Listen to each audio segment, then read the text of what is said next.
On April 1st of 2020, Lisa Grantham entered her mother's home after a long time without knowing anything about her or her brother Ryan.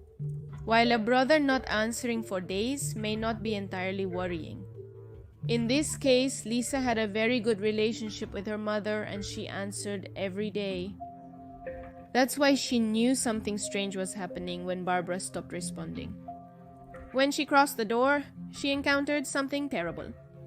Her mother's body was on the piano she used to play, but covered with a blanket. And that wasn't all. There were candles around her. Lisa immediately called emergencies, but the mystery was quickly solved as the culprit was announced the same day.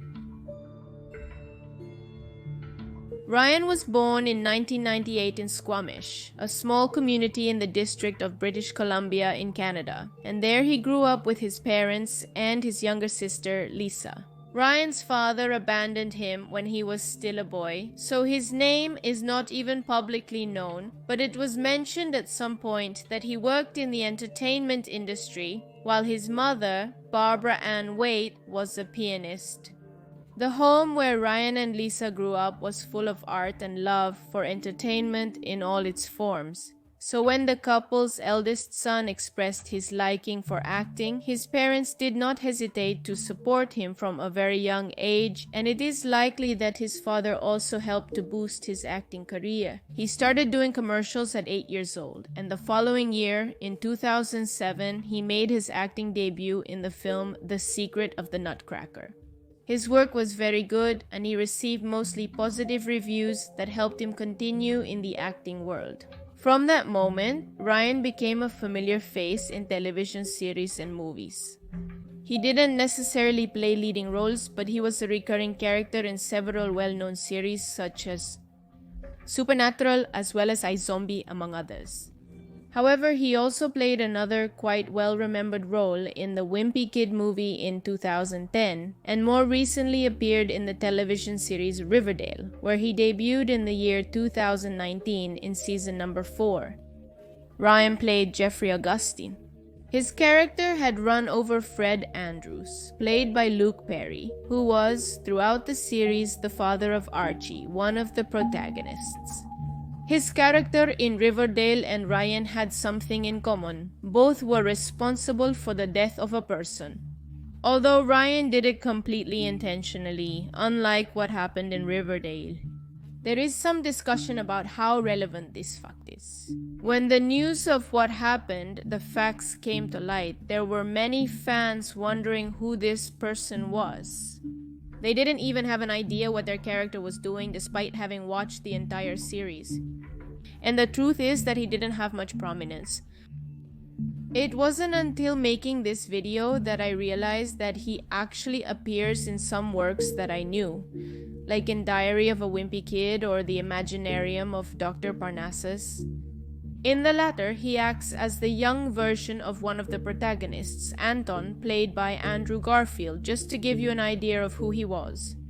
Back then, he had done commercials, had some small roles in different TV series. He even starred in a movie, so he was in the acting world as such, but he was not a very recognized person. It is with this context that we move on to the facts.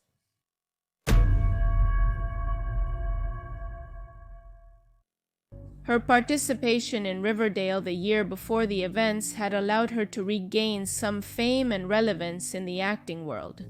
Ryan was not in his best emotional state, and the situation did not improve in the following months. The mental health of this then 24-year-old young man was increasingly deteriorating. Anxiety had caused him to leave his university studies at Simon Fraser University. In addition, as was later proven, during this time he also began to have a problematic consumption of alcohol and marijuana. This was also compounded by what psychiatrists diagnosed as a severe case of clinical depression. In fact, in the months before the events occurred, Ryan had expressed to his family and circle of friends his intention to take his own life, or at least his desire not to live anymore. His mother, Barbara, who lived with him, had noticed her son's change and, as always, tried to support and take care of him. But the truth was that his health had started to fail. At 64 years old, the woman had been diagnosed with cancer, so she spent much of the day going to her treatments or resting from them. It was a delicate time for the family, but no one could have imagined what happened in the last few days of March 2020. As I told you before, Barbara had been a well-known pianist, and although she no longer played professionally, she enjoyed doing it at home. That's what she was doing on the 30th of March when her youngest son approached her stealthily from behind and, without exchanging a word, shot her in the back of the head, taking her life immediately. It wasn't something spontaneous, but rather Ryan had been planning his mother's death for quite a few months already. In fact, on his GoPro camera, the police later found several videos of the boy rehearsing his movements, as if killing his mother was one of the scenes he had previously acted out in movies and television. Accompanying these videos, which soon became evidence, was another video recorded moments after the homicide. And while the macabre scene was being shown, you could hear Ryan say, "I shot her in the back of the head." In the moments afterwards, he knew it had been me. But don't get it wrong, his tone was not that of someone regretful or even disturbed by what he had done, but rather he seemed to tell it without any kind of problem. Ryan had no problem with what he had done, and proof of that was that after he had murdered his mother, he left his house to go buy marijuana and beer before coming back to lie down and watch a bit of Netflix for about 2.5 hours, not caring in the slightest that his mother's body was just a few meters away from him. The following hours passed with the same tranquility for Ryan, who, after relaxing for a while, started with the second phase of his plan, for which he tried to make homemade Molotov cocktails, that is, homemade bombs. Those explosives, along with the murder weapon and 3 other firearms, as well as several boxes of ammunition and camping gear, were taken by Ryan to his mother's car, which he used the next day on March 31st. He really took his time. I'm saying he went shopping, came back, watched a bit of Netflix, went to bed. We're not even sure he had a moment all that day where he stopped for a second to think that what he had done had really harsh consequences. So that March 31st, before leaving the house, Ryan stopped to cover his mother's body with a sheet, lit some candles, and left a rosary on the piano, as if in some way that could fix or amend what he had done. He had been thinking about the second part of his plan for months, although it still had to be a choice. Whether to start a shooting at the university he had attended or at the Lionsgate Bridge, which is a bridge in Vancouver. The other idea was to directly try to assassinate the Prime Minister of Canada, Justin Trudeau. Ryan left his house and drove 200 kilometers east toward the City of Hope, although he turned back to Vancouver ready to start the second part of his plan. For some reason, however, he didn't. Instead of going to the places he had planned, he went to a police station in Vancouver, where he approached an officer and said, "I killed my mother." It was early morning on April 1st, 2020. While the police were questioning him in Vancouver, Lisa, his older sister, decided to go to their mother's house. She hadn't heard from her in 2 days, which was unusual for Barbara, who was in contact with her daughter daily, even more so since she fell ill. After calling and writing to her without getting a response, Lisa headed to the house that her mother and brother shared in Squamish. When she entered, she was met with a terrible scene. Covered by a sheet on the piano, her mother lay lifeless, and on top of her a rosary. Since Ryan turned himself in, the police investigation was conducted differently than what is normally done. The police didn't have to look for evidence leading to the culprit, but rather they were looking for the necessary evidence to back up Ryan's statements, because he could well be a mentally unstable person and be lying. And the truth is that they found more than enough evidence to prove that what the young man was saying was true. As I mentioned before, when they raided his house, they found the boy's GoPro and the recordings in which he literally rehearsed the movements to take his mother's life, and also the images that he had recorded minutes after committing the crime. They also found the actor's personal diary, in which the last entry was dated March 31st, that is, a day after he had murdered his mother. In that entry, he wrote the following: "I'm very sorry, Mom. I'm very sorry, Lisa. I hate myself. Out there are many images of me, movies and television. There are hundreds of hours of me that can be watched and be disappointed. No one is going to understand it. It's complicated to understand what Ryan was referring to or what he really meant, but his diary was a key piece to present at the trial." Not only had he written what we just read there, but his plans were detailed in great detail. In a way, the diary was the clearest evidence of how Ryan's mental health had been deteriorating, and in the process he had become more and more violent until the day of the events, taking his mother's life. As for the reason why he killed his own mother, Ryan had given it in his statement. Since he was planning to commit a massacre or a crime as controversial as that of the country's prime minister, he was convinced that killing his mother was a way to protect her from what he would do afterwards, to spare her the bad time she would go through when he carried out his attacks. That is, the death of his mother was not the first plan, but rather something necessary to continue, to carry out a massacre. And why did he want to commit a massacre or something simply sinister? That's another topic. The ironic thing is that he actually didn't go through with his plans, and while this is a good thing because it means there were no more injuries or victims, it also implies that the murder of his mother, under his logic, was totally in vain. Part of the investigation by the prosecution and the Canadian police focused on understanding where these tendencies towards violence, self-destruction, and all of this that we saw had come from, or if they had always existed, in the actor. Those who had known him before didn't believe there had been warning signs about what happened at the beginning of 2020, although his environment had noticed how Ryan was becoming increasingly paranoid. Several mental health professionals evaluated the young man during the investigation process. Some of these psychologists and psychiatrists were even suggested by the defense attorney of the guilty party. In any case, they all agreed that Ryan had been developing a substance addiction, which in turn had caused him to enter a deep state of psychosis that had worsened due to his poor mental health. To give you an idea of the problematic consumption Ryan had, it was determined that at the time of the events, he smoked between 3 and 10 marijuana cigarettes daily. It was definitely an addiction, and as such, he couldn't stop consuming it, and this caused not only an imbalance in his psyche, but also social problems that led him to increasingly isolate himself. The trial against Ryan Grantham began in September of that same year in the Supreme Court of Justice in British Columbia, Canada. There he was charged with first-degree murder. The judicial process, that is, the trial hearings, had started much earlier, in March 2020, and from the first one, the 24-year-old actor had pleaded guilty, thus assuming the irrevocable sentence of life imprisonment, as determined by the Canadian Penal Code. At one of the hearings, in June, the defendant stated the following: "I can't explain or justify my actions. I have no excuse. It hurts to think about the horrible way in which I ruined my life. I did something so horrendous that asking for forgiveness seems completely useless, but with every fiber of my being I feel what I did." Another statement that drew a lot of attention in the judicial process was also from him, when he stated that before turning himself in at the police station, he had been about to. He even said he had taken the .22 caliber revolver to his forehead ready to shoot himself, but in the end he didn't do it because he owed the universe a life. Those were his words. Since he had unjustly ended his mother's life, he couldn't also end his own, but had to pay.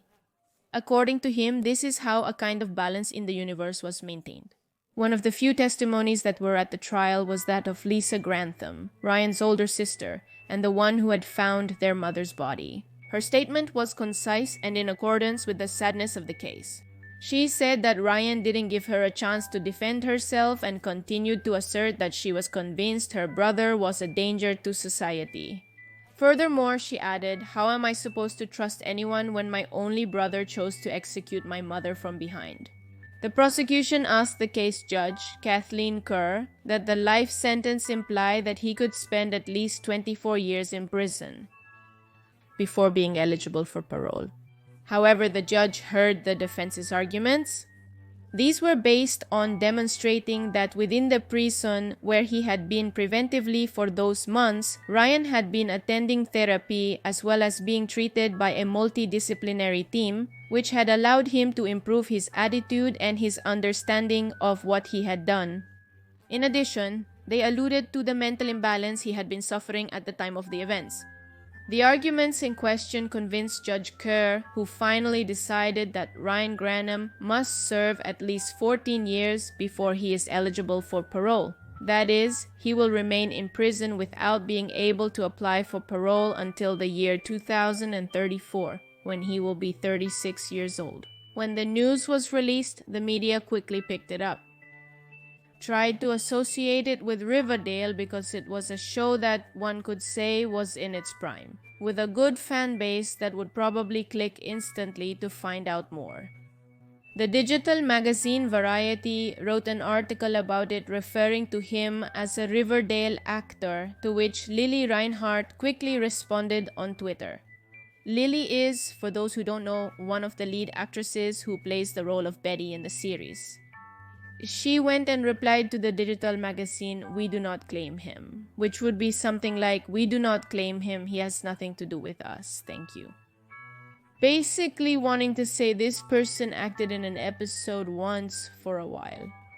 Please do not involve him with our series, and although it may seem strange, we cannot ignore that there is more than one person involved in acting or the show who has committed murders. A while ago, I did the case of music producer Phil Spector. His career was incredible. He got to record Let It Be with the Beatles as well as Lennon's Imagine, to name a few songs that you probably already know. But as much as he was a musical genius, he was also a very violent person. He was a dangerous, violent man. An individual who ended up killing a woman who had trusted him with hopes of also having a career. Spector's driver was waiting outside that night for anything, as always, like every night when he heard some gunshots, and after that he saw his boss come out with a look of confusion he had never seen before. He himself told him that he thought he had killed someone. The driver contacted emergencies and entered the scene to find a woman, Lana Clarkson, lying on a couch that was no longer white. Despite the fame and the amount of money Spector had at that time, there really was no way out, since, well, he himself had admitted that he killed the woman and his driver had been a witness. Let's not forget about the OJ case anyway. Simpson, the former baseball player. On the channel, they have the case in 2 parts, in which I recount how his ex-wife was murdered and how he fled from the police in a chase that was aired in real time, of which there are many parodies on television right now. We can say that OJ Simpson and Ryan had camera time after the crime. The big difference is that Ryan, so he had the best lawyers that money can buy, having as one of his lawyers his personal friend Robert Kardashian. Yes, he was Kim Kardashian's father and Kris Jenner's husband. Robert was, after all, a rather controversial person, just like OJ. The former baseball player, in addition to all this, also wrote a book and did an interview where he was asked about the crime, and he answered everything hypothetically for legal reasons. But even more similar to Ryan's situation is the last person I want to talk about, someone I've never made a video about on this channel, and that is Michael Jace. Michael Jace appeared in several series and movies. After all, until he committed this crime, he had a whole life of acting achievements.